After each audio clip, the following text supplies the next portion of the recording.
America इस वक्त पूरी दुनिया का चौधरी बना बैठा है। कोई मुल्क एटम बम ना बना ले, इसकी सबसे ज्यादा फिक्र दुनिया में सिर्फ अमेरिका को ही है। हैरानकुन बात यह है कि इंसानी तारीख में अब तक दुनिया पर सिर्फ 2 बार एटमी हमला हुआ है। अमेरिका जिस मुल्क पर चाहे पाबंदियां आयद कर देता है और जिसे चाहे इन पाबंदियों से आजाद कर देता है।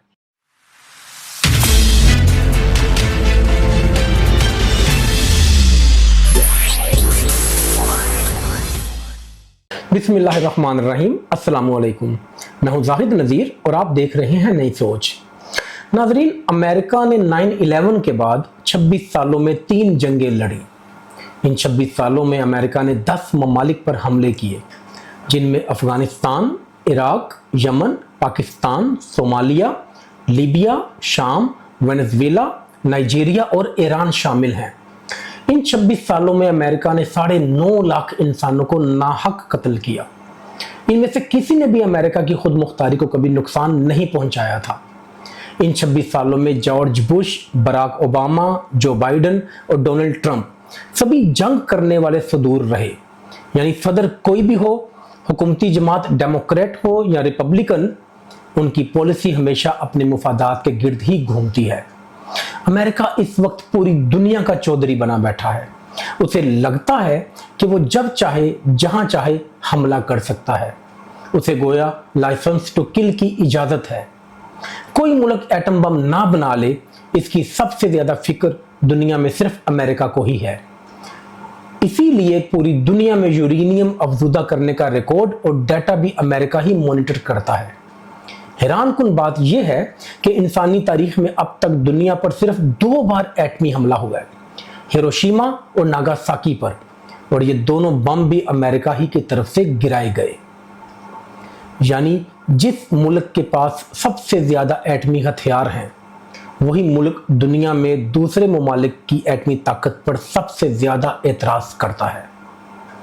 अमेरिका जिस मुल्क पर चाहे पाबंदियां आयद कर देता है और जिसे चाहे इन पाबंदियों से आज़ाद कर देता है। दुनिया का कोई भी मुल्क अमरीकी मंजूरी के बगैर किसी दूसरे मुल्क के साथ तिजारत नहीं कर सकता। मशरक़ वस्ता के तमाम ममालिक के तवानाई के वसाइल पर सिर्फ अमेरिका का कंट्रोल है, सिवाय ईरान के।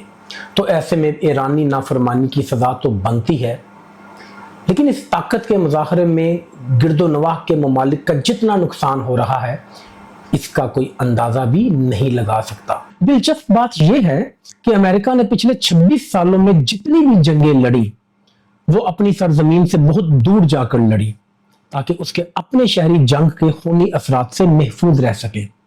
अमेरिका जब चाहे किसी भी मुल्क की खुद मुख्तारी को चैलेंज करके उसमें दाखिल हो सकता है। यह इजाजतनामा भी अमेरिका ने खुद ही अपने आप को दे रखा है। जिस तरह वेनेजुएला के सदर को उनके सदारती महल से जबरदस्ती अगवा किया गया, यह अमेरिका की खुली गुंडागर्दी का मुंह बोलता सबूत है। इन सब के बावजूद भी दुनिया में अमन और जमहूरियत के लिए सबसे ज्यादा शोर भी अमेरिका ही मचाता है। डोनाल्ड ट्रंप हर जगह यही राग अलापते नजर आते हैं कि उन्होंने हाल ही में 8 जंगें रुकवा दी। ये जंगें कहां हो रही थी, ये बताना वो हर बार भूल जाते हैं, लेकिन हमें उनकी इस बात पर यकीन कर लेना चाहिए, क्योंकि अब इतना बड़ा आदमी झूठ तो नहीं बोल सकता ना। सारी दुनिया को अपनी जाती ख्वाहिशात पर आग के शोलों में झोंकने वाले ट्रंप अगर कहते हैं कि वो दुनिया में अमन के सबसे बड़े अलमबरदार हैं, तो उन्हें अमन का नोबेल इनाम ना देना उनके साथ सरासर ज्यादती होगी। तो यकीनन वो ठीक कह रहे हैं। वो यकीनन अमन के नोबेल इनाम के हकदार हैं, वरना वो चाहते तो ये जंग 10 की बजाय 110 ममालिक तक भी फैल सकती थी। लेकिन ये ट्रंप की अमन पसंद पॉलिसी ही है कि उन्होंने जंग को महज मशरिक़ वस्ता तक ही महदूद रखा है। आग के शोलों में लिपटी इन अमन पसंद कोशिशों के बाद अब देखिएगा कि अगले साल पूरी दुनिया मिलकर ट्रंप को अमन का नोबेल इनाम पेश करेगी, और इनमें सबसे आगे वही ममालिक शामिल होंगे जो इस वक्त भी ट्रंप की फैलाई तबाहकारियों से मुतासिर होकर अपनी तबाह हाल मईशत को संभालने में मसरूफ है। अल्लाह पाक हम सबको हमेशा शैतान और अमेरिका के शर से महफूज फरमाए, आमीन। अपना और अपने गिरदोनवा का ख्याल रखें, दूसरों के लिए आसानियां पैदा करें, ویڈیو پسند آئی ہو تو اسے لائک، شیئر اور ہمارے چینل کو سبسکرائب لازمی کریں۔ اللہ نگہبان۔